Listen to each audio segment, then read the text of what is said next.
Hello, Stormers. Welcome back to Eye of the Storm, the official Team Maelstrom podcast. It's your boy, Humble.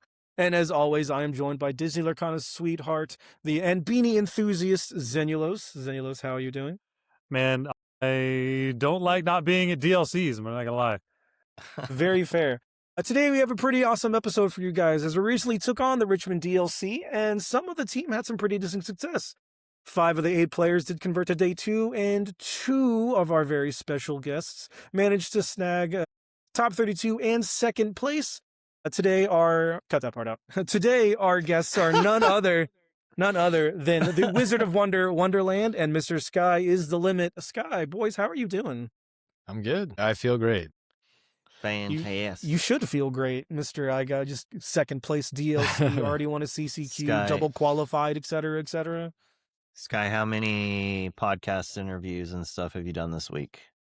Only 2.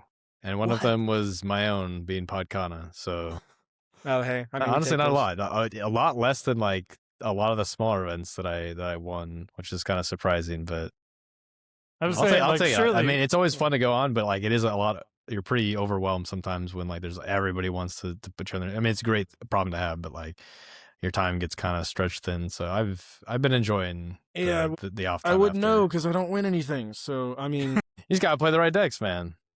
we played Bruh. kind of the same things. We played I the got- same. We played the identical. I Yeah, know. we did. I do. I got so unlucky in a lot of my rounds. You guys didn't play Improvise. I'm gonna just keep going back to.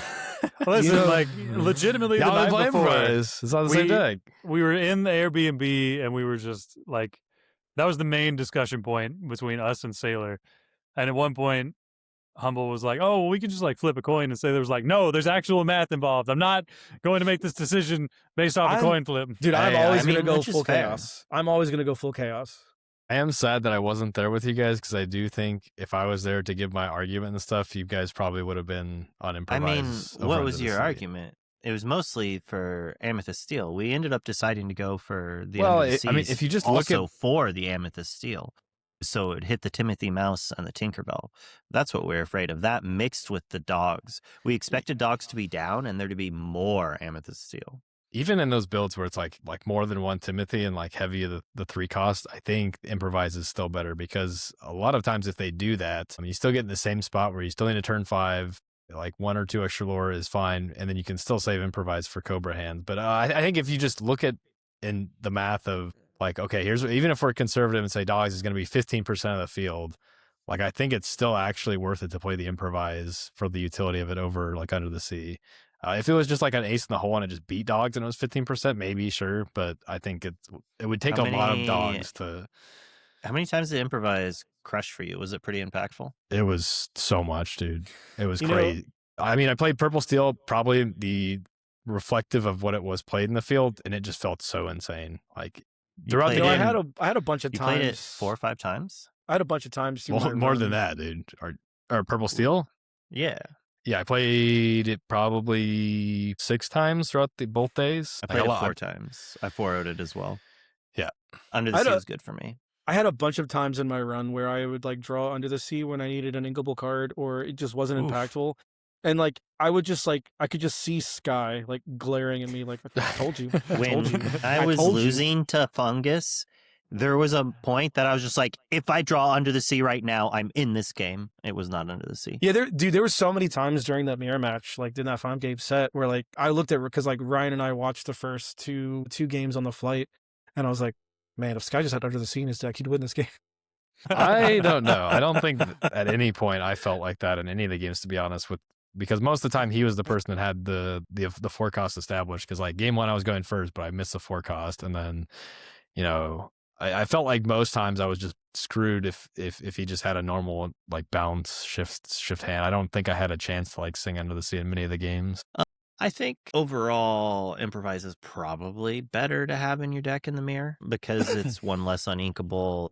I feel the times when you get to Under the Sea are very far and few between, actually, in the mirror. So one of you, like if your whole goal is to bounce, use 4 cost to bounce and then play Clarabelle or shift, like one of you guys messed up and like you either both whiffed or something happened, because if you have 2 forecasts to sing and remove their forecast, it's like, okay, I guess you both just missed on Clara Balance completely for that game state to happen. Yeah, there were a lot of times where like Under the Sea just didn't have text for me. Like even the times That's where like unfortunate. yeah, there were a lot of times even when like I did get to wipe like 4 or 5 things, like I still just lost the game because my opponent was like, oh, I have a Cobra that I'm at 18, haha. I'm like, okay, that's I won multiple games by Philip comboing and then under scene the next turn, or under the scene and then Philip comboing the next turn, where it would be like I would wipe their board and they're like, well, I had all these because I knew you were doing this and I was ready. I was like, well, were you ready for this too?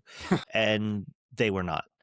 That's fair, but there's time. also a lot of games where you can just recombo, or against Purple Steel, a lot Yeah. of the time what happens in those turns where they have a dock is you keep like you have like Improvise plus John Silver, Improvise plus Basil, and like if they play the I Cobra think plus the both dock, of it's like, them- okay, that answers one, and you have like 2 answers out, and it also established the John Silver for like the board. So I think Improvise might be a little bit more consistent, which is funny if you want a more consistent thing for the consistent deck. But I think Under the Sea has a little bit more power to it in those matchups because you can hit like a couple of genies if you don't have the other combo, and it has positions and others. Like my gauntlet was probably different than most. I didn't play against dogs at all. I played against every single Amethyst combination in day 1. It wasn't until day 2 that I really went on. Like my last day 1 was when I finally played against Amethyst Steel. And then day 2 is when I played against it 3 times in a row, and then against Blurple for a 3rd time. But in day 1, it was just like all Amethyst decks. I played poorly into it in round 2, learned from my mistakes, remembered the lessons you had told me that we had chatted about multiple times on what you're supposed to do on the draw that I just did not do. And then I implemented those lessons throughout the rest of the day against the other Amethyst players and won almost every game. yeah, I'm going to assume you're talking about just hard mulling for Prince Philip in matchups like Purple yes. Steel. Oh, yeah. So like if anybody has Yeah. not tested this matchup, like on the draw, like 60% of the field, you're just supposed to hard mull for Prince Philip. Even if you have like a really solid like 1 cost Clara, 7 cost Clara ramp or something, if you just play the matchup enough, you'll see what their average curve, like pressure wise, puts on you lore, and you just have to send for like the turn 5 Prince Philip shift combo. And because you play a 4 of all the combo pieces, it's actually fairly consistent with how much dig this deck has. Like I think you can get it like 65-70% of the time if you hard mull and play stuff like Develop and Vision, because you have like, you can miss ramp and like you can go like say Vision on turn 2, 3 cost Philip, and then Cindy on the next turn, or any form of ramp, and then if you just have the combo after that, you're set up for that. So I think stuff like that is like really critical to lock down for this deck. It's interesting because he's like 99% right, 95-ish. It's just like when you get against other players who then are also aware of that can change dynamics. But the reason the Philip on the draw is the go-to is because they can be so aggressive and they dump their hand that Clarabelle does nothing, as well as they have a clock, right? So Yeah. if they slow down not to play into the Philip, then all of a sudden keeping the Clarabelle package crushes them, right? So it has this weird loop that like they can try to outplay you sometimes by doing the opposite, and you have to be able to on the fly do it. And realistically, sometimes you just have to do what your mulligan and what you draw into gives you. Like sometimes it's like, oh, I don't have any visions, I don't have a single combo piece, but I have turn 2 ramp Cinderella Clarabelle, you're welcome. Maybe, like, you know, and sometimes you play those. That's fair. And I think blind going second, there's times where you have everything for a perfect Clarabelle shift. And if it's, okay, 60% of the time, you know, you want the mull for the Prince Philip, but it's a 40% chance you want the Clara and you have the perfect hand already.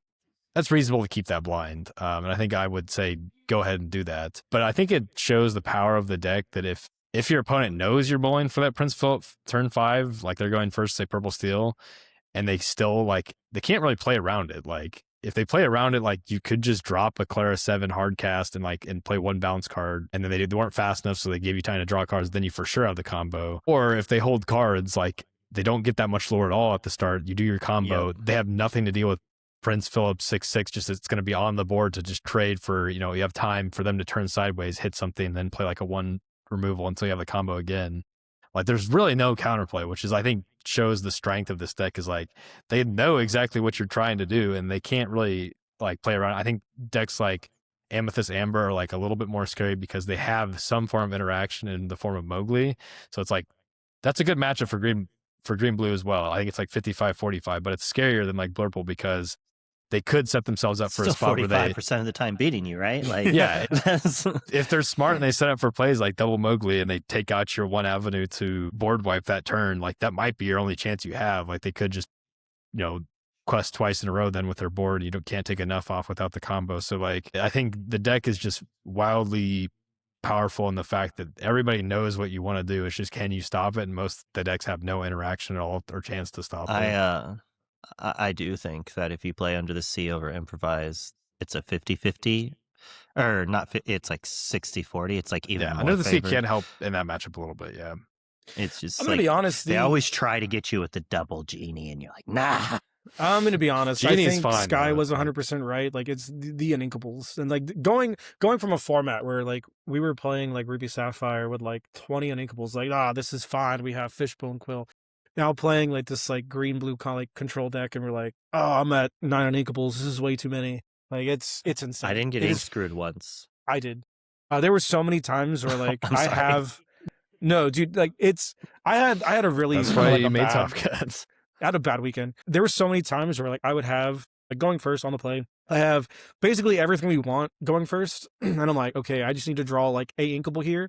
That way I can do all of this stuff. And it's just like my deck's like, you needed an Under the Sea. Now- What's up? I guess That's- my question is outside of obviously drawing Under the Sea, was there a more conservative line that you could have taken to guaranteed you had the ink, but not as powerful as a play? No, because my I mullet. mean, you can do that, but like it's so much less powerful that like that's why it's bad to run these. 'cause, Well, like, without like a huge step back. no, so like but there usually is. I got is the thing. variance Like, you really have hard. to- I just got variance really hard. So like I would mulligan and like I would mulligan 4 or 5 cards because I would have like Claire and Ramp and like looking for their other pieces, and I would just draw into like Under the Sea double Cindy, and I'm like, okay, well I just can't do anything about yeah, this. that's So one thing with this deck, and speaking on this, is that it's a deck that needs 3 cards typically on like turn 4. You want to set up for a Clarabelle shift, so you need to be able to keep a 1-cost Clara, a 7-cost Clara, and 1 bounce card, right? And so that's 3 cards. That's a decent chunk of cards for like an early turn that you need these exact 3 cards. That means like sometimes if you draw 1 clunky uninkable, like you just have Well- to ink one of these pieces. That's what happens when you have like the Tipo, right? I find that when you have Tipo as if you're on the play and you have the Tipo as your turn 2 ramp, you don't That's half- actually get to keep. It's almost half your games though. Do we? You don't get to keep your welcome. I didn't Necessarily think you 'cause could run say out of Tipo around cards, Sky so you right have now. to. So you have to top deck it. Yeah, so there's a couple So ways it's around it. interesting Is how if that you works. if you go Tipo into Donald into Cindy the following turn, set up for just either just a hard cast Clara plus bounce, that's fine. That gets around if you have Tipo going first. Doesn't that But- allow but in it- the mirror them to go off first? Like It you does, give yeah, up- but that's usually fine because they usually don't have a double bounce to take out both your singers, especially if you go Donald. Next turn you play Cindy plus a 1-cost Clara, and then you can either shift and have a singer. You have 3 Okay. potential singers, but that does work if you have Tipo and you do the Donald line. But that also takes off your 1-cost plus Clara shift just after your first 4 costs you play. So like small things like that, where if you draw 1 uninkable, it means you can't keep. Like you have to ink your bounce or you have to ink your 1-cost Clara and delay it by 1 turn. That is like massive for this deck. Like 1 turn of them dumping their hand further can mean like you don't draw like nearly as many cards and the game's just over. So small like stuff like that, which like from a backed up perspective can be like not seem that bad, but then you get in the spot enough and you're like, my gosh, this is terrible. I remember with Blue Steel, it was similar with Quill, Chicha, Flaversh, and Popsicle, and we used to run the numbers like me and Moyen on the hypergeometric calculator leading up to Seattle of like, okay, well here's how many hands with our current uninkable count that we are going to have these pieces and have to end up inking them based on the odds of top decking and uninkable. And it was like, man, this is getting kind of sketchy. So we like went further away from a more heavy uninkable like build just because like, yeah, I don't want to have to ink my second Popsicle or first Popsicle or my Flaversham or I want all these cards, right? So yeah, I think that was like, uninkables. Yeah. but yeah, I think that like, obviously you have a bad day or you could play Under the Sea and have a great day and not run into these issues at all. But it's like, even if one time and in like a day of Swiss, it means you lost the game. That's a huge impact, right? You have to factor that into the utility of the card. And if it's something that's only for like a matchup that's 10 or below percent, like might not even help. They could still rip it. You could still not draw it when you need it. Like, I think it kind of trumps a lot of that inconsistency problems. So Logan, let's hear from you a little bit, because we got one person who's like, nah, Under the Sea was bad, and then we have Wonder who was like, no, Under the Sea was cracked for me. It was Carried so me, bro. Logan, how was it for you? Because I know you, me, and Wonder, we all registered the same 60. Sky registered like 57 of the same 60, or like 54. 50. You were like on 3 Improvise or 2? He's You on- were on he was 3. on that. 3 He's on Improvise. 3. Yeah, so 3 card difference. Yeah. Logan, how did you feel about it? So like I played Amethyst Steel 5 of my 8 rounds during day 1. I only lost to one of them, and it was just, and Bannable ran into the same issue that I did. It was just a game where I didn't draw any of the pieces. I just drew all of the accompanying pieces. So like I had a Clarabelle 1, mold 6. Well, no, I had a Clarabelle 1 and ramp, mold 5, and then drew Under the Sea, you're welcome, Mother Knows Best. And I'm like, cool. I get to do nothing this game, probably. And then like after that, just didn't find any of the 4 drops. And then the wrong side of the Prince Philip shift. Bannable also had this happen to him in one of his sets where like he just drew all of the accompanying cards and none of the activator cards. So like that happened only to us twice. But as far as like Under the Sea goes, the 2 matchups that I ran into, I played against the Rat round 1 and he was on dogs. I didn't see Under the Sea once, even though game 3 I visioned twice and played 3 develops to try to find it. Bruh. And then my round 7, I played against Amber Steel Aggro. All 3 games didn't find Under the Sea. So it was like, man, like I had hope in both of those games, and like each set went to game 3. And each game 3, I was like, if I find any sort of dig to find one of my 2 copies of Under the Sea, like I just win the game and it's over. And I didn't. So it was nice knowing that I had the silver bullet in those moments. But if I had found them, like, and we even went up to 2 copies after we had, talked with Sailor the night before for those exact situations. Like, we increase our odds to find it. Some of us went down a copy, but you started off with 4. You went down 2 copies. I didn't want to lose to dogs ever. We But definitely I mean, like, have... it was just awkward, like having 2 matchups specifically where it's like, this card is my silver bullet for these, and I just wasn't able to find it with the dig cards. I think So what you're that's saying is another- we're like the 3 little pigs, because you have me who found it too often. We have you who didn't find it enough, and we have Luke who found it just enough. Until I didn't find it, and then I was out of the event. Well, that's another argument for like, you have to factor that in, right? Okay, if it's only your aggressive matchups that you need to find it, that's a lot less time to find a tech card like that. Like, you might only have one turn to play, one vision to dig, right? Because a lot of these you can't keep it in hand, or else it's just going to get ripped. So, or if it does get ripped, then you just have one left in deck and you're digging for an actual silver bullet. But a card like Bend, like in previous events, I was not a fan of playing because it is a big uninkable card, and I preferred cards like One Jump Ahead, which made my ramp odds better, made my initial mulligan. I could keep Cindy plus Claro as 7 plus Claro 1 more often, more comfortably. But now blue-green is like 15%, 20%. Going into this event, I had to play it, but I have time to find that, right? Like these drawn-out games, like I probably play, half my dig cards at least, and I can find that. But it's like, dogs, you get 1 turn, man. Like, and if you don't find it, then it's just, okay, see ya. So the thing I like about it with dogs is it's kind of like Mean Malicious number 5 and 6, because you're already like going for the Prince Philip shift line. So you can shift Prince Philip and just sing Under the Sea if they take your Mean Malicious. So like, that's one of the things I liked about it, is like, yeah, it's like you only have 2 copies, so you're not going to dig into it as much. But if you dig into the missing Philip piece combo instead, you can just do that.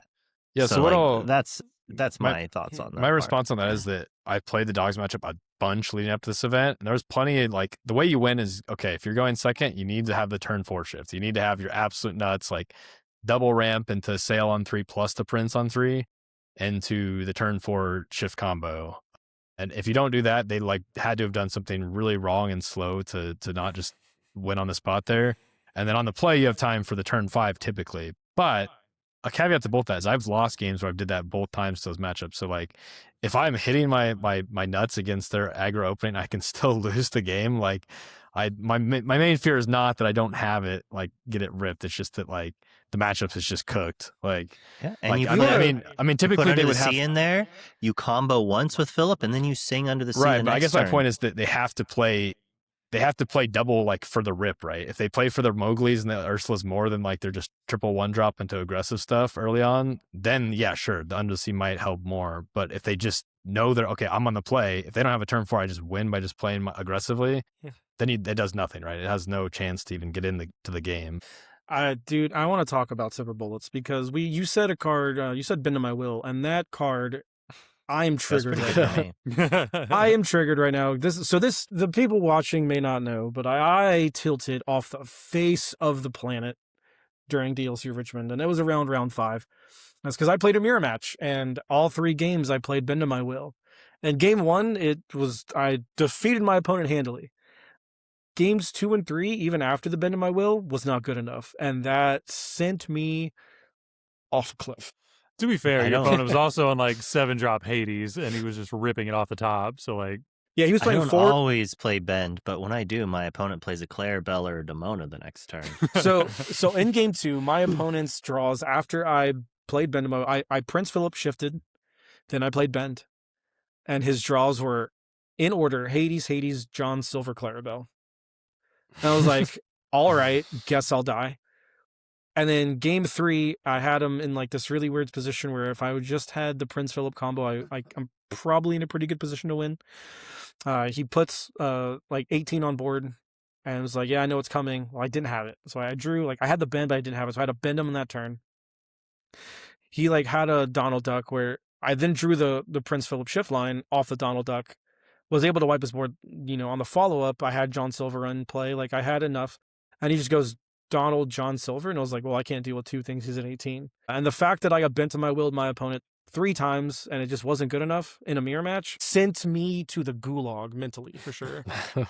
I think I lost and won games that I was bent people. I definitely drew a bend the turn after I was bent to like equalize the game once, I think. I was demoned after I bent like 2 or 3 times over the weekend as well. I somehow won a majority of those games still. I had one against Purple Steel where they played 3 of the 5-cost Hades, and right after the next 2 cards were 5-cost Hades and a 5-cost Hades for my Prince Philip, and I was like, okay, like sure. I still ended up winning the game, but like it was like, all right, that was your only out, was drawing exactly those 2 cards. I mean, like there were a lot of games because Wonder and I played so much on Thursday night against each other.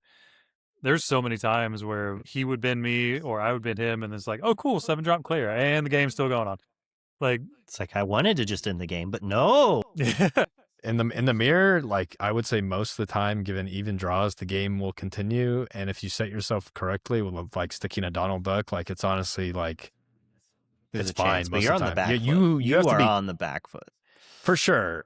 But you have to be careful. Like sometimes if you blow the bend too early, like it's really bad. Like you can actually, I'm not saying this happened to any of your guys' games, but like I've had games where like bent and I could tell right after, I was like, why did I do that? Like I was not under enough pressure. Like I could have just waited for another bounce card or something and had a stronger turn to do this. And I didn't. And now I'm like So, in a bad spot. but what if they bend you first? It's almost like set Right. one. That's always the like Amber Steel. It's like who's gonna pull the trigger on the whole new if you world can't or play around it, multiple like storm. so one of my games against Fungus was I thought he had bend. Like based on his body language, he was like really easy to read. Like I knew when, based on the first 2 games going so well, I knew when he had the nuts. And I think it was game 2. Instead of playing like Sail plus inking more, I had a Clarabelle down and bouncing. I decided to ink, play a 1-cost Clara shift, and like take a couple of draws versus the other play. Because I thought he had bounce bend in hand, and he did. Unfortunately, he just had double bounce anyways, and it didn't matter. Like, it's like you have to sometimes just go, like you either set yourself up with a second Clara, or sometimes a Donald, or you get to the bend yourself, or you get to the bend first yourself. But sometimes there's just not anything you can do, like, which is why the card is worth playing a 1-0. I mean, also, What do you just mean there's so many spots against the Amethyst where it just completely wins the game. Like we're already fairly favored, but there are times where you can even just turbo ramp to bend, and the game's just over on the spot. Yeah, I Yeah, think Bend helps push that we're favored reasoning. It's Yeah. like, Yeah, I think Blurple is like a fantastic matchup by itself, and like you would not play it at all if that's the matchup you're going for. But there are times where your opponent plays a little bit greedy, and you can go for like a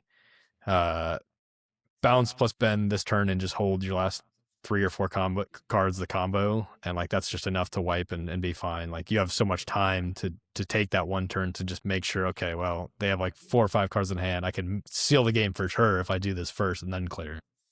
There's Well, also a also- game against Amethyst Steel where like they just played out their hand as if they had Dock, and I was like, cool, bend, and like just they had nothing after that I'll hit point. that Dock or I'll hit that Demona out of your hand, and the Yeah. game's basically over.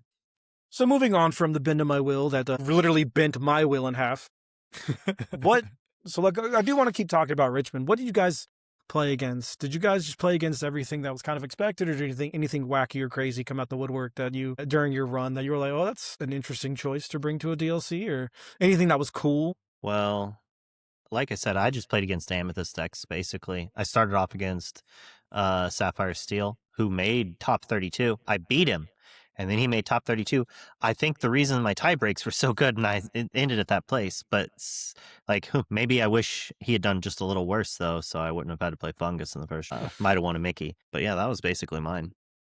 Mine was round 7. I ran to Amber Steel Aggro. I forget her name for the life of me, but she only had 1 card in her deck that did not have 2 lore pips, and that was Aurora. And Oh it my. was, yeah, I mean, it was just very reminiscent of last set. And like games 2 and 3, she just absolutely got me. Just Aurora into Tiana, into Lady Nala, into Lady Daisy. And I'm like, yeah, this Yeah, is, nothing you can do there. It's bad. yeah, I was like, yeah, I totally remember how this felt. Like game 1, I was able to get there because I was just triple John Silvered into Basil, and like it was over. But games 2 and 3, she just ran me over by turn 4. And I'm like, I can see why you're X2 right now. Sky, what about you? Did you have anything crazy you played against? Not really. I think my run super accurately reflected the play rates in the room. I played against two of the mayor, including the finals, 2 dogs, and then the rest was like a split between Blurple and Purple Steel. I'll take that any day. Like I remember the whole day 1, like it was just all around me was Blurple. Like I started my round 1 was against Blurple, then next round was Purple Steel, then Blurple again, then Purple Steel, and like everywhere around me was just the Purple and Blurple. And I was like, I'll take this. If I could ride this up, like again, I was 7-0 leading to the final round of day 1. And then I did finally hit dogs. I think there was 2 people out of my pool, and it was pretty unlikely that I hit it last round, but I did hit it. And I lost the die roll, and I barely lost going second. And then day 2, I actually ended up beating that guy's friend who was on the same exact 60 in Top Cut. And we were on open deck lists. And I was like, wait a minute, this is like way less aggressive. It was like the mid-range, like more control version of dogs. Ooh. And knowing that helped a lot because I could mull for Clarabelle shift lines. I was like doing the math of like what he would need for Clarabelle shift lines to be too slow. And I was going first because I was higher seed. So I was like, I think I could just mull for Clara shift lines. That's fine. And it was fine. I had plenty of time. I also think he didn't draw what he needed at all to like beat me going second. He had like a weird lady shift on 3, sing under the sea to like remove my Cindy plus my Clara 1 cost. I was like, okay, that's fine. Like you're at like 3 lore, bro. Like I'll take it. But I think that's just all I had, unfortunately. So yeah, that was fine. Anytime where I was playing not dogs, I was fine. Like I went into this tournament thinking, okay, 12-15% dogs, probably around that ballpark. That's the only thing I don't want to hit. And I didn't hit it. I only hit it, or I did hit it twice, but it was like whatever. I split 1-1-1 or 1-1, and I was fine taking a loss to that. It ended up only being like 8%. So like if you look at it, I'll take a win against everything that's like sub 10%. Like that's a tier 0 deck income into a tournament pretty much. Yeah. I played against, I think the craziest thing I played against was the Amethyst Emerald Burn deck. And I lost that That's game rough. because I saw 1 baby Clarabelle in 2 games. So I could not get rid of I just couldn't deal with his items. Like there was at one point during game 2, and like I was pretty favored in game 2 where I like had the Clarabelle to like banish one of the staffs. Your mother knows best in my own Clarabelle to like banish another staff. Had a play where like he's at like 19, and like I've established lethal on board on the following turn. Hit him with a you're welcome on the what's the card, the green staff looking thing. What's it called? Enigmatic Inkcaster. Inkcaster. Yeah, Inkcaster. You're welcome to the Inkcaster, and played Bend in My Will. So he had nothing. Like he had a clean board, no hands.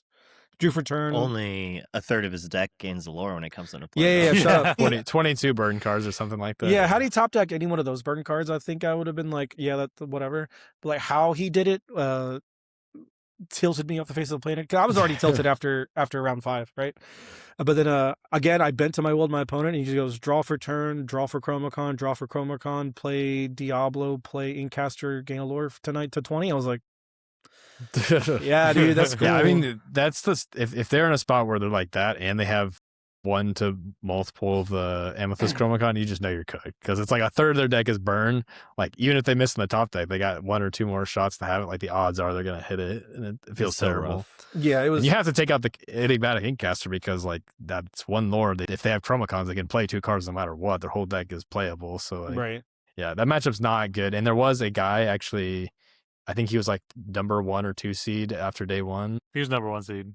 Yeah, okay. Going into day 2, who was playing that burn deck, and me and Fungus, he made it to like top 8, I think. Thankfully, Rob DeHaan on Blurple took him down somehow. But we were like, yeah, this is if this guy gets taken down, we're like fine. Like if we don't hit each other before then, we're like probably going to be in the finals. And thankfully, he did get taken down. But yeah, that deck is, I wouldn't say as scary as dogs, but because you can play like Cindy, John Silver into like a Clara +4 cost the following turn and to crack the Inkcaster, and it's pretty fine. But yeah, it's definitely not good for us. See, but like, I don't know, it's weird because on the flip side, Sailor, Kurt, and I all played the same 60 card list dogs on Friday, and I ran into that list, and dogs just steamrolls that deck. It's not even close. Demolishes Which it. is why they should not play right. The best aggro deck is typically just kills off the other aggro decks traditionally. And see, that burn deck is weird. I wouldn't even classify it as an aggro deck. It's like a reach deck. It's burn, right? Like, Yeah.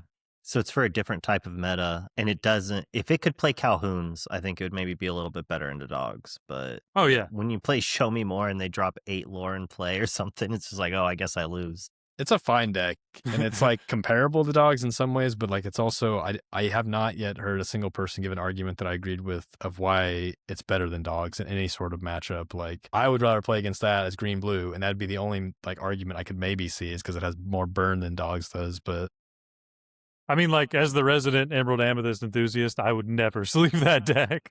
yeah, I mean, just where do you gain the edge and what matchup? I don't see it, especially maybe if you beat dogs, sure, I guess that's like your one little extra But you don't. piece of bone. But yeah, but you don't. You lose. You get to it. absolutely stomped by dogs.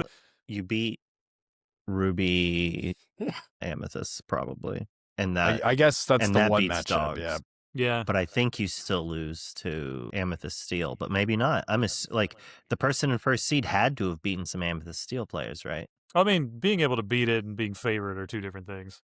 I mean, even into red purple, I'd imagine red purple wins on the play. Like it'd probably just come down to who's going first because red purple plays a lot of lore to the field like early, and if you're Sure, like, but they have winning to the challenge board, as well. Like if you're playing a turn 1 Merfolk, they still have to Sure, but challenge that, and then like from lose turn value 2 from on, their red purple hand. is playing 2 lore to the field, and then by turn 4 and 5, it's like 3+. So it's like And then if they you just get mono you. take a couple of challenges on the play, you're gonna still win the race with a 2-turn clock. Like that. Red purple also has puts like so much enable really, really options good. too. Like you also not take into consideration like the headless horseman and whatnot, but not only you are helping just you in the game, but dominating also the board. I mean, they removing are threats. answering your characters on turn 5.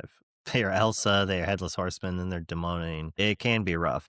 I think if you go like 1 drop, 1 drop, 1 drop, 1 drop, 1 drop something, and then like you're activating Chromacons and Inkcasters, they're trying to answer what you have in play, and then over your around 10 to 11 lore, you have like 2 turns to play characters and burn from their hand, and they have to answer your characters in play while you're getting chip damage, and then they basically give you a 1 or 2 turn that you're like, well, you have to have this and this and this, and I have to not hit burn. And normally you can get those reach games. It's a little bit more resilient than you'd think.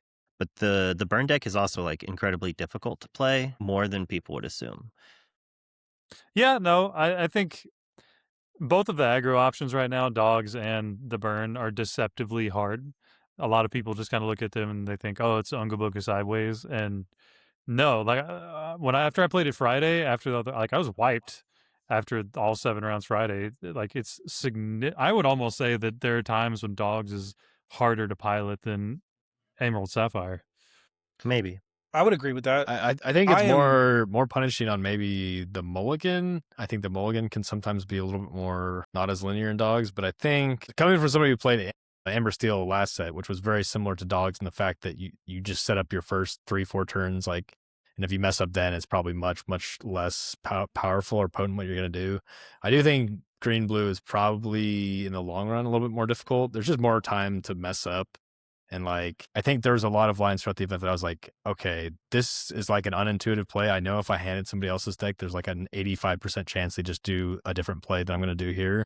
And you do gain like a lot of impact off that. So I think maybe Those the crazy mulligan plays are why you got second place, man. That's why you made it to the finals. Even in the finals, I remember like, I have a 1-cost Clara shift, sing You're Welcome on his Clara with my Cindy. And I'm like, I'm almost for sure it's better if I just actually play the second Cindy and like, don't ink this turn and just do the double ink off Cindy. And like, I think almost nobody would do that. And it turned out to be like really good. Cause like I was thinking what would happen. Cause I knew he had the playback into a Clara plus bounce. And so I was like, I have to think like 2 turns ahead of that. What will happen if I do this? And I'm like, if I don't find a second Clara and I do this right now, I'm just behind. Like I might just lose. I will say, like, regarding the dogs comment that Logan made, you have to have a different level of patience to play that deck. Like I've tried to pick it up, and like obviously I was one of the people who thought it was a Ooga Booga turn sideways deck for a while, and it took me about 10 or 15 games to realize it's just not. You just don't do that. And like I watched Kurt play it, and I've watched a lot, and Kurt is a saint. Kurt has the patience of a statue, because there have been many times I'll watch him play that deck, and I'm just like, oh, he's just cooked here, and he's just like, yeah, okay, like go, I'm like, no plays, zero plays, okay. Sure, you're probably just gonna lose. And like 4 turns later, he's like, okay, I'm gonna go ahead and quest for 20. I'm like, I don't know what happened. Like, so I 100% agree that play to your outs. It's probably, I don't think it's necessarily harder per se. I think it is a difficult deck to pilot correctly. I think you have to have a good amount of patience that I do not possess in order to like pilot that deck to an efficient standing. And dude, oh no, I can't do it. And plus, Logan, you've played Emerald Sapphire a lot more. So you're just like, oh, yeah, it's easy to play, like, da-da-da. But you're used to the lines and you don't have all the dog lines memorized. Yeah, no, that's entirely fair. Like Friday, for sure, I was learning on the fly.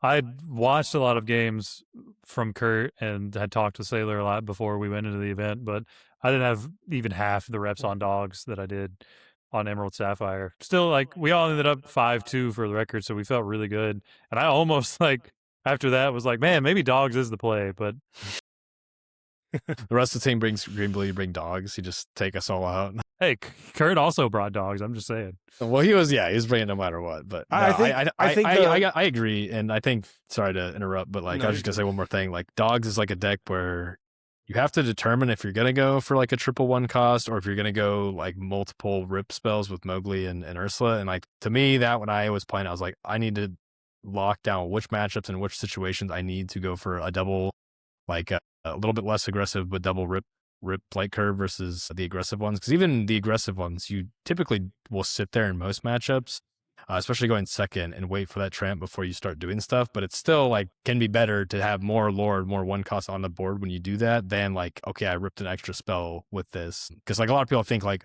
oh, if you're just going to sit there until, you know, turn 5 and 6 and 2 turn quest, why does it matter if you played multiple 1 cost versus like a heavy discard spell? Wouldn't you rather discard 2 cards from the hand? But sometimes it's like, no, like I don't really care if they have that. I just need this much lore for a 2-turn like quest, right? And it's like, it's the reps where you get to those spots where you can see like, okay, well, I know now I need to do this. But it can, if you don't have those reps to see all those situations, it can be like you're playing yourself into like a hole. Yeah, for sure.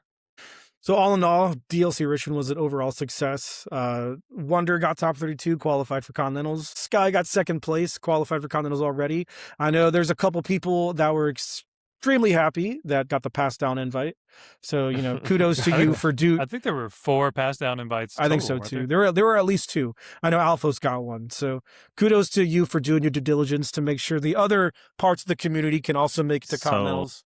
The most important thing, Sky finally got his golden Mickey. Yes, he did. Also, Yeah, as tough as it was to like kind of fall short and like punt at the finish line, my whole goal this season was to get the Mickey. So I'm just glad I got that. Like, What number did you I'll get? have chances to make Worlds still. Like, I'm just still very happy with, like, if I make Worlds, what I lost is not that bad at all. Like, if you look at the pricing. So like, I have faith that I'll clutch up and get there this time. What number Mickey did you Take get? down Indy.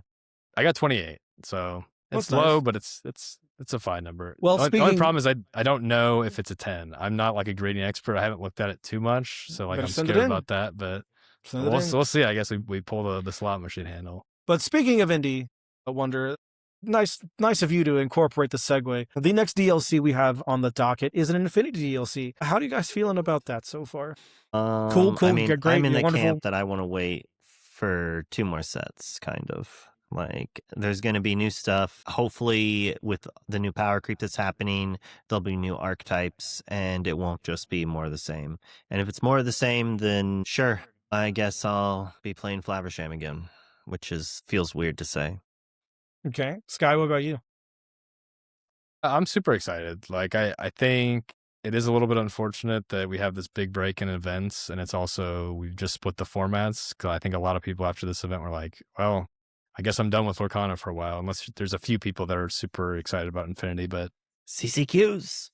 yeah, I mean, there will be Infinity events and opportunities up and coming, but we need to kind of build that hype. I think the meta is like everybody knows it's super undefined. Like I remember after Wonder won that event at Ink last time, he had like a deck list error that was like 4 big Tamas and 3 6-cost Tamas, and like people just ran that exact 60 to the Bologna Infinity side events. And like if you've ever played that deck, you do not want to make that change. If I would rather go down to like 1 Tama than have that change. The 6-drop's really good. Cost. Yeah, the 6-drop is like insane. So I think that just shows that people are not there yet, I guess, with the play times. There has not been time for a meta to form. With that being said, I'm somebody who has put a little bit of time into it, and as somebody who was playing set 7 before the bans, I think Blue Steel is a bit of a it is a problem, and I think stuff will have to be addressed. I don't know what yet. I do want there to be time for a meta to actually form first before they address it. But it really feels like it's like kind of like modern Magic already, where it's okay, you go way over top with the control deck, or you just go under with hyper aggro. And that always feels bad from a player's perspective because you don't know exactly what people are going to show up with. And if it just turns out over half the people brought hyper aggro anticipating people to bring Blue Steel, it's just like, well, there goes my day, I guess.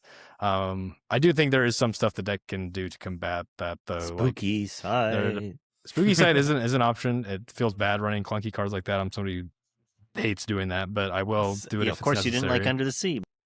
Yeah. I mean, I didn't like Under the Sea. I barely throw the bend in. Hey, you didn't even like bend to my will, man. Come on. Yeah, I didn't throw it in, so it was like 10+% play rate by blue green. But You got I think Fishbones, Cindy. there is non-clunky stuff. Like you can always just high roll with like Bell on turn 1 or multiple Bells, and obviously going first, that's huge. Scrooge is also another one that you could high roll items and play a free Scrooge with, then play a free Bell, and it's like, okay, well, it's a big board presence early. And there's like other interesting stuff. Like I think some of the items are interesting. The ingenious device, the bomb I call it, I think is actually good in Blue Steel, which is hilarious and funny. I think it has it's really good against green steel because it can take out 3-cost Ursula. It can take out Diablo. It can't get ripped by Ursula. Bell can crack it right away for free on turn 3. Or, if you have a Flaversham out, you can always just play the bomb and draw 2 and have it activate. I also like the Robot Queen, the 1-cost. That card is sick too. Like also against aggro, you have some interesting lines on turn 1. So I am excited for the format. I think there will be initially some pushback, and I think changes will be needed to be made after some of these events, but I'm really excited to kind of explore it. Well, I mean, so part of for sure, part of the thing that you talked about is just we haven't had a lot of people put a lot of time into Infinity. We've had some side events here and there, and like some day 2, like, oh, we're day 2 Infinity events, let's do that. But I think there's a lot to be explored. I mean, Zan, just for the Southside event, brought an Amber Steel deck that no one really saw. I think there's a lot of discard synergy that's in the game that we just haven't got a chance to play with and look at because most of it got banned in core. So I think that is going to be a lot more powerful in Infinity once people start putting more time into it. I mean, Humble Sunday for the Richmond event, you ran Amber Emerald discard, and like you were just having I was Thanks, I'll having run an with it. absolute blast. Oh my god, that deck is so much fun. I was going to now. ask you what happened there, because Humble asked me, he's like, "Do you have Amber Emerald cards for Infinity?" Because I was like, "I'll loan you my Infinity deck, but I have nothing for that." And so, like, did you end up getting that made? I did. So like, ironically enough, so Sailor handed me his Ruby Sapphire deck. Shout out Sailor, he's a wonderful human being. The problem is, I didn't want to play. It's not that I didn't want to play Ruby Sapphire. You don't like winning. It's okay. No. Yeah, no.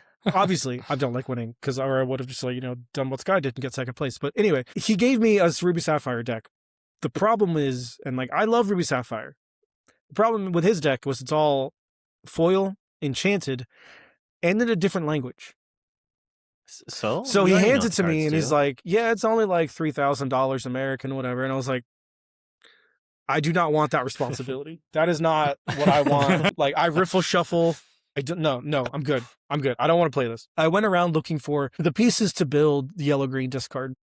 And I was this close from buying it from a vendor, but they had their Diablos valued at like $9 each. And I was like, I'm not spending like $150 on cards I already own. As I was walking back, because I was just like, whatever, I'll just play this Ruby Sapphire deck. One of my local friends was at the event, and I walked by his table, and he has a 1-drop Diablo on the board. And like I look at his hand, and it's yellow and green. And I was like, "Are you playing Infinity today?" He goes, "No." I was like, "Can I play Infinity today? Can I borrow that?" And he was like, "Yeah, of course, 100%." So I got to play the deck I wanted to play, and I didn't do as well because I ran into. So I hate Amber Steel. I hate it so much. They're always like the luckiest player on the face of the planet. They're always God's favorite, and they draw like the one of removal spell they need after I've ripped their hand to like thwart me from winning the game. Always happens. But I did play against. So I played against 3 Amber Steels, which I lost to all of them because again I'm not God's favorite. But I did have some sick nasty plays into Ruby Sapphire and the Amethyst Emerald discard deck with a yellow green that were just obscenely fun. And even in like the Amber Steel matchups, right? I didn't get 2-0'd. Like I was in the game until like very last second. They were like, "Oh, top deck strength to like kill your singer so you can't under the see me," or something along those lines. But the deck has been increasingly fun. I personally have been testing Infinity basically every day since we got back because I know there's 2 more sets. I don't think those 2 sets are going to print anything at all as powerful as what's been printed through 1 through 4. So unless there's a ban list, I think it's probably fine to at least start and get a hold on exactly what the format looks like and try to find something that's kind of hidden. Isn't the next set the DeCandio's first set? I think so, yeah. Yes. So let's see. Can he who knows? Like it could be a brand new game, bro. It's a new designer's impact. And it definitely could be. I think it's going to start the format with Hiram getting banned again. And that is a good segue into the thing. I have a couple cards that I want to talk about. If there were to be an Infinity ban list, we're going to talk about some cards. Maybe there's I'm excited. What's the goal? What I guess we should figure out what the goal is. So the overall goal would be to make the format less. Like obviously it's going to be a high powered format. We're not taking anything away from that. But I want it to open up deck building. I don't want certain things to be unplayable because what we have access to is just already like, if you're not doing this, don't play the format. And a lot of the consensus right now is every like, color unless has those cards, and banning those kind of hurt. Well, sure. Colors. Well, so like starting off for Cinderella 1, like 1-drop Cinderella, I think that's an easy ban. We're getting Angel and Winterspell, which is effectively the same thing, but only if you've gone second. I don't think that having access to that play or like that effect going first is very good. It's just going to allow you to maintain, like be in the lead and then maintain that lead. And the person on the draw is never going to get the opportunity to actually play the game because you're just banishing everything they play on your second turn and on. I think Angel is like the better one of those cards because at least the person who went first gets to play the game. Because if you're 1-drop a Cinderella and your opponent goes like do a thing and you're like, cool, let the Storm Rage on, play like this my 2-drop, play like my turtle, and then your opponent goes, okay, play a thing, and you go, okay, cool, like sing Zeus, kill your thing, and like keep going. Like that the game's over on turn 1, and that's just like not fair. What do you guys think? I want to hear Wonder's thought. I mean, my first thought is like, do you want to lose to Piglet and Nala every day? Like we've experienced a format without Cindy to give us early removal. And as soon as we lost that, Amber Steel aggro was dominating. Thanks, Sky. There was just no way to keep it in check, right? Yeah, I started playing mid-range, right? I wanted to play mid-range. They forced me to play Aggro, okay? And that's the thing is like, do you want to play Popsicle Bell? Are you also banning Bell? And then it gets the question, it's like, are we banning Bell? Like what? In my world, I don't want to ban Bell. I don't want to ban any Popsicles either. Like I think Fortisphere, that I do. I don't want to see those. if you want to Flabbersham, have a singer on gone. 2 and it's Bell, I think that's harder to achieve. Like, because now you need 2 cards instead of just the one. You just play it on turn 1, and now you're singing everything on turn 2. If you want to go that route, then and you need more cards to do it, then sure. I think Cindy still in general like what, a 70% chance? Like you could literally just say like Cindy and Bell is like the same card, but you have a 7% chance not to see the Bell more because you have like And that one's a 90-some% chance of hitting the thing. That doesn't die to storm. So yeah. My thoughts on this is that whenever you talk about bans, it's almost always like, okay, we have to ban things in pairs or as a 3 of, because like, okay, if you ban Cindy, what are you going to do about Bell? Like Bell is like debatably worse, and Blue Steel can play 8, Popsicle cards that can enable it. That's pretty consistent if you mull hard for it in the matchups where you should. And it does the exact same thing, except it's even worse. It's a 3/3, and it's in the decks that aren't aggressive. Like there are decks that like just play some characters in the matchups where they need to just stifle the bleeding, but they can also be the most grindy, most over the top decks in the format. So like I think banning Cindy is a fine idea. Like I just think that if they start going cards like that, they're gonna have to go like 4 or 5 bans probably in order to equalize. This was like the same thing with like set 3, set 4 when people were like, oh, ban like the red purple cards, ban like Rabbit. I'm like, well, okay, if you ban this, then you have to ban Diablo, and then you have to ban Flaversham. Like you have to ban every draw engine, and that's fine if you want to level down the whole format like that. But typically card games don't like to admit that they were that wrong. And it's also like if it's not that much worse, like what are we doing, right? Like usually it's like if it's so bad, you just ban 1 card, right? So I actually think another reason why Cindy doesn't need to be banned, and it's the same reason I don't think A Whole New World needs to be banned. Take that blasphemous somewhere else. Take that blasphemous somewhere else. Wheel can stick around. The Wheel is so fair, man. That card's been bad and that's since because set we 4. have Mowgli. So we have decks that are playing 8, right? Dogs is going to be a deck, right? Current core Dogs, real competitor, probably could beat some affinity decks with no cards changed. Throw in 4 Rapunzels in there as extra resets and like some other better curved characters. That is a deck that people could probably try to play, right? And that deck would probably annihilate Steel Song. Oh, you would have turn 1 Cindy. I'll play a turn 1 Lady. It's a 0/3. Nice Storm, bro. What are you going to do? Deal 2 damage? I'll draw 2 off of it. Next turn, I'm Ursula. Take your strength. Mowgli, take your Whole New World. Like, you just lost the game, and I'm going to play some big characters and swing sideways. There is play to the cards like Cinderella that other color combinations have. The problem is like our traditional like 1 drop 1/1 quest for 2. That's just, I don't think that'll actually ever be a viable affinity archetype, possibly infinity archetype, unless we're literally like comboing away somehow to like dump like 6 of them and draw like then dock. And even that I think just gets crushed by him.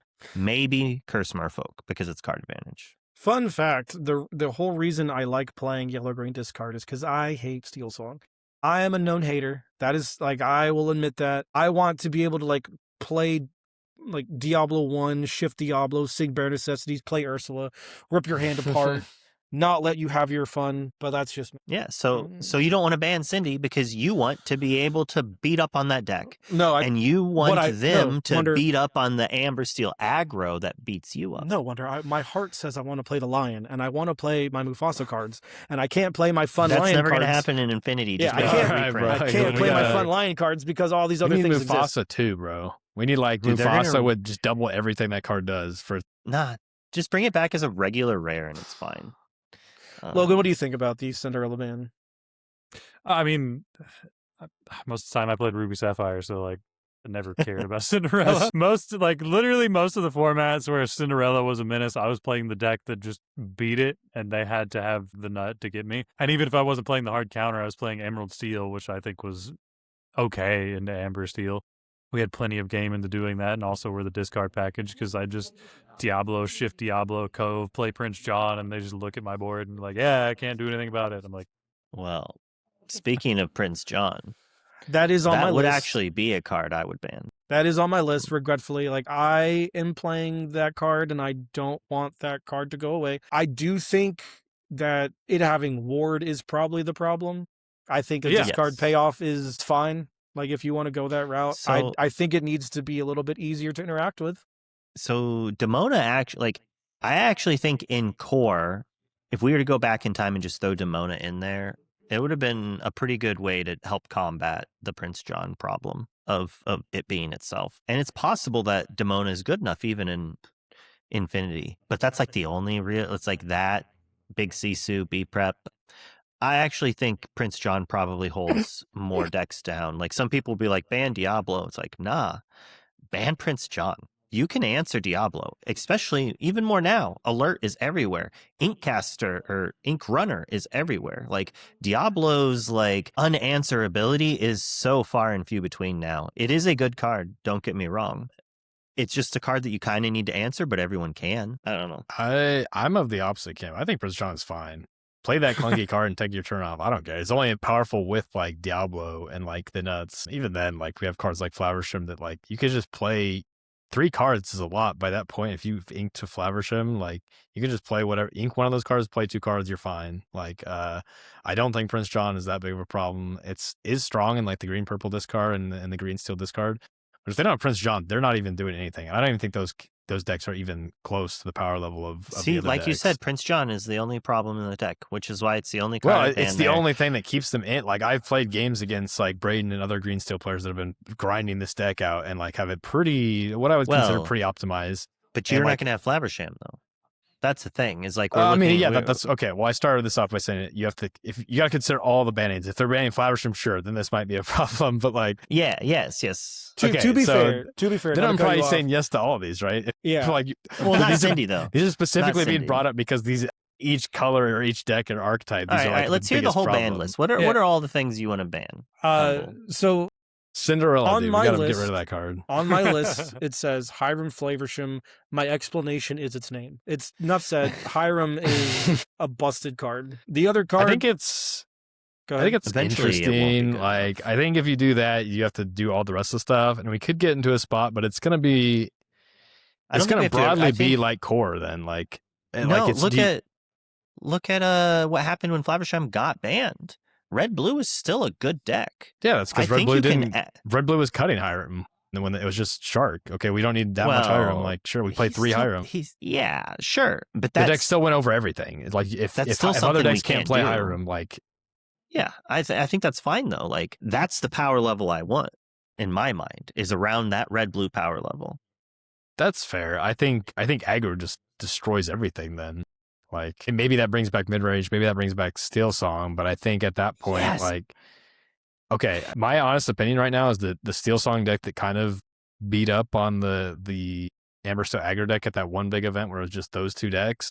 I don't even think that matchup is that bad for Amber Steel Aggro. If you play correctly and you play around like what they're doing, they can't answer everything. Okay, they need the wheels to get the removal. Okay, well, that gives you an entire new hand. You can drop almost your entire hand every turn, and it just repeats itself. They can't answer all your stuff that you play.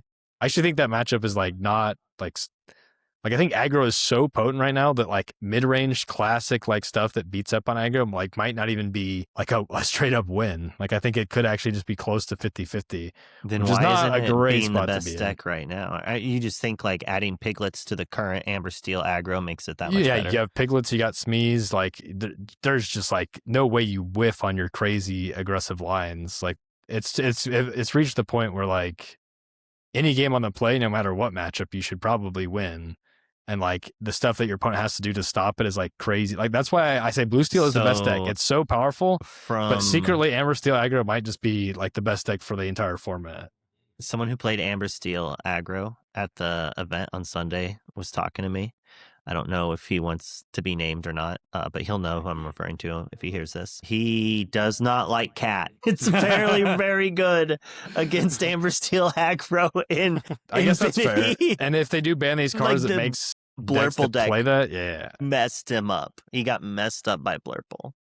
That's fair. And maybe cards like that, if we do ban enough, like stuff like Hiram, like Prince John, and the mid-range decks can come out to play and actually not just auto-fold to these, then it's fine, maybe. So maybe, I don't know. But then we're just at core, right? Like we're pretty much doing what core does. So it just depends on what they want to do. The goal would be to make, in my mind, I don't know if this is what Humble wants to do. My personal goal, and something I'm going to try to do some events for later, is make it so it's like core, but there's more cards. So like core is missing some archetypes, kind of, and some decks are missing some cards to be at that equal level. I'm hoping that it's kind of like you add all these cards to it, or be like, how could you, if they never created a rotation, what would you have banned to create a similar-ish power level that still has more opportunities to play games? Plus, Be Prepared itself, we haven't really talked about it. How much would Be Prepared actually change current core, right? Like, I think its existence could just drastically change the power level and dynamics. Like Prince Philip, we're bending over backwards for, right? Sisu's not much work. And that brings to another card that I would probably ban, and the most questionable card that I would ban. And that is the, I can't remember its name. I dislike it so much. You Is it banish it from your Sapphire memory Coil? bank. What does it do? Coil, yes. Sapphire I knew it Coil. was Sapphire Sapphire Coil. Coil. And my thought is, if you ban Flaversham and Coil, you can play Ice Block Sisu. That's fine with me. You have no extra synergies with the Ice Block, and it's uninkable. That's a big issue, right? You're really going out there to be able to make Sisu broken, in my mind, if you're going to play. I think that's that. fair. To your point, what Humble wants is for you to ban everything that makes my cool lion cards unplayable, so I can have fun in this format. That's really what I want. They're gonna have to ban You all might the like my cards, man. format. Yeah. You might Yeah, like that's my It's gonna have to be the format. last remaining card in the pool. Sky, that is fine. 60 cards, 60 Mufasa, dude. Just Dude, run that's them in. fine. What That's a fine. format. I'll do that. Every turn, Gonna my make Mufasa a- I flips did think another they- Mufasa. They could make like just a Mufasa, like feel like, all right, people love this card. We're just gonna like update it so it's like on rate with the rest of stuff, and like sure, like why not? I could actually see them doing that because like Mufasa is It's such kind a of on card. rate. Mufasa and a Prince Oh, Philip. no, it's not, bro. Okay, now we're. I mean, it's always on rate if you hit like your absolute top of the line, but That's the only time I get lucky, Sky. Let me have this. That's true. The amount of times I've seen him flip a Maleficent Dragon off of Mufasa is just ungodly. It's like, all right, if he drops anything that's not exactly Maleficent Dragon, I'm good. It's never his like Mother Gothel or his Mulan. It's always the Maleficent Dragon. I played against the deck once in Arkansas, and I think I went second, and it was like close. I think he took a game off me because he just is nuts, like double discount guy to the he like played Gaston and like another discount, like a Pluto. Oh, And he got like a turn 4 Gothel into Rapunzel in the same turn to draw 3. And I was like, all right, that's like, you're nuts, whatever. Like, and I think I almost still won the game, like on an average Blue Steel Curse. I was like, I mean, it can win games, but like what you have to do to get to that spot is just not even close to what other decks are expected of. Exactly. Look, I'm good. I'm good squeezing blood from a stone and beating a dead horse for my wins. Dude, it's But, not a like- good spot when Surfer Stitch is like the best thing you can do. It's like, oh no, I play my Surfer Stitch, I draw 2. It's like, all right. I mean, that sounds like a nice. good format to me. Yeah, A I'm okay format with where that. Surfer Stitch does work. But Sure, like, I mean, as- that's an honest format, right? as Mufasa guy, when I'm like, here's my 1-drop, and my opponent win like Cindy on 1, and they're just like, cool, banish it. I'm like, here's my 2-drop, and they're like, that's really cool, banish it. I'm like, here's my 3-drop. So you just need They're more. Like, that's You just dope, need dude, red banish and it. red and amber songs then, or probably ruby then. Well, he was 'cause- using all those Medusas, and I don't know about you, but I'm content not having every character I play get Medusa. Yeah, I like seeing formats where we get card reveals and we don't evaluate it, but it gets banished by Medusa, so unplayable. Dude. Thinking back to that time is so crazy. Like, remember when Medusa was like legit the most bannable card in a format, Yeah. just because it was a And simple they still body. didn't play it as a 4 of. It was insane. I know. I never thought it should get banned because it was like still like, okay, well, you need something like this. Like, just spot removal with a suboptimal body is not crazy. Like, we have Maleficent, it's the same thing, just sooner. And you know what's really crazy is like we got Headless Horseman, which is Better, essentially like possibly. the same thing, but I think it's better. I think it's a decent amount better. yeah, it's got more text on it. Doesn't brawl as well, but Yeah, I've but lost my entire board to a single headless horseman just going bloop. Badoop, badoop, badoop. Yeah, And Medusa's never and in done those that. situations, I think Headless Horseman's great, but like the number of things Headless Horseman just doesn't hit. Like I've seen some people trying to play Headless Horseman in Infinity, and that card is not Medusa. That card is not Medusa indeed. I think the logic of and why in core it's strong is because like you could just take out one thing and then you buff your other stuff to take out the bigger stuff, right? Like, yeah, you can't take out Hades, but you can take out something small, then another small thing, then take out the Hades, right? But those border states might not be super prevalent in Infinity unless you're playing against aggro, which is really great against aggro. Well, I mean, that's the thing, right? Yeah, like core right now is a very combat centric format outside of like exactly Emerald Sapphire where they're, looking for the combo. But even then, like there's some moments where Emerald Sapphire has to brawl and actually turn sideways to challenge. And I feel like before, with the presence of Ruby, like Ruby was never challenging. Ruby was just like, oh, hey, play dude, your dude's gone. Yeah, we need to get back to that. Dude, I think Green Blue Infinity is actually nuts. I think that deck is real slept on. Like items or no, just like light core, but just take some of the cards like Muses and put them in, and like How Far I'll Go maybe, and like I think it's insane. Like don't you just mess them up if you turn 3 Muse and then just play bounce songs the rest of the game? Like I played set 7 Green Blue, and that deck would have absolutely took over the entire format if Pete wasn't a thing. And even if Pete's a thing, it was like every deck had 4 Pete. And so it was like if only 1 or 2 decks had Pete and it was like 25-35% of the field, that deck would have actually just been like a problem and like forced people to play like Purple Steel with 4 Pete, because that was like when the repeat deck was the thing. Yeah, like I've seen how messed up like Muses plus like Clara and all these bounce songs are. Like it's insane. Like, and it's the deck that goes over everything because you can play 1 or 2 bend and just destroy them. So I'm excited to try that deck. That's like the one thing that I think can actually go over Blue Steel potentially, and like maybe take over the format. But was there any other cards that you wanted banned? Yes, I don't want any cards banned right now. Yeah, I don't want any cards banned currently because like I want to keep trying the format. I think Cinderella needs to be banned. If I had to pick one card, Cindy. Yeah, I think it. I think in finish, she gets so much better. Oh my god. Yeah, if you ban Cindy, then like because like the last card on my list was with the Storm Rage on, and it was with the caveat that Cindy wasn't banned. Then I think Storm. I mean 4 cost Cindy, not 1 cost. Oh, that one. Well. I think 4 cost Cindy is crazy, bro. That card is a problem. Ban all the cards to make my Lion deck unplayable. Anyway, but like no. In Blue Steel, if you play Cindy, you go Sail or Tipo into Cindy, and then from there on out, if your opponent does not like instantly play a spot removal brawl, which usually puts them in like a suboptimal position, you are just taking over the game. You have 4 bells, which you can play for free, retrigger Cindy, and it's also a good body. 4 Mulan, which you can play for 1 cost. Like you can play Cindy into next turn I play a Popsicle plus a Hiram plus a Mulan, or I play a Popsicle plus a Hiram plus a Bell, and like, or you can play Cindy into Cindy and then really make those re-triggers like just go insane. Like I've seen like any game where like Cindy like goes off, like, and it's almost every one that you play on turn 3.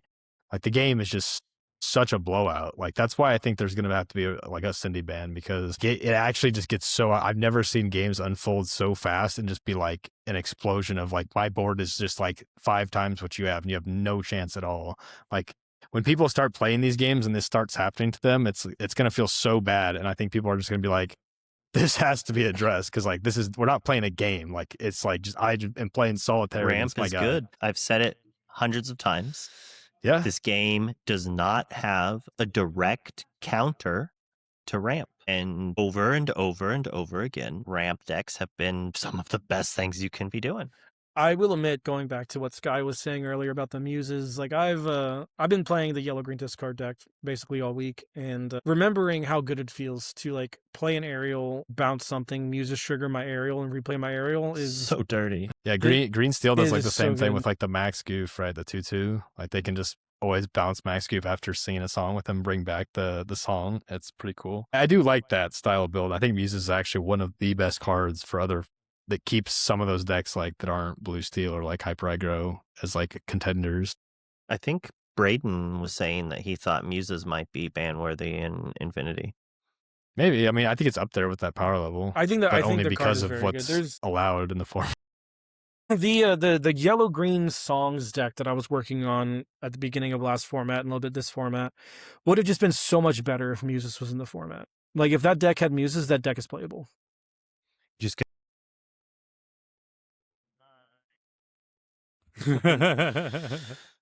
before Prince Philip and Green Blue, I was like, all right, we can't play Green Blue anymore because Muse is gone. Like we just have nothing Yep, to I combat remember that. like early board presence. Like I was like, if we still had Muse, this would be the best deck. And then we didn't. And it was still like fine. Like that shows how strong Green Blue was. Like people still played it at like an 8% play rate. They thought it was like a sleeper pick when Jeremy first picked it up. And then we got this like way to answer the board early and the form of turn 4, turn 5 Prince Philip. And now it's like very good. So Muse was a crazy card. Well, when you take a one-trick deck, which was it was a Clarabelle one-trick, and you put another one-trick in, all of a sudden it's a two-trick deck, and both tricks are very good. And so you kind of like increases your chances of doing like, they like cover each other's weaknesses quite well. Yeah. As always, that was the Eye of the Storm podcast featuring the handsome gentlemen of Maelstrom, not me included. We have Wonder and Sky. Sky, congrats on your second place. We will try very hard to not mention Tipo around you and not trigger any bad memories. And Wonder, congratulations on use getting it to fuel me. Sky, Wonder, congratulations on Tar 32 getting their Connell's invite. Hopefully the rest of the boys get their invite coming up in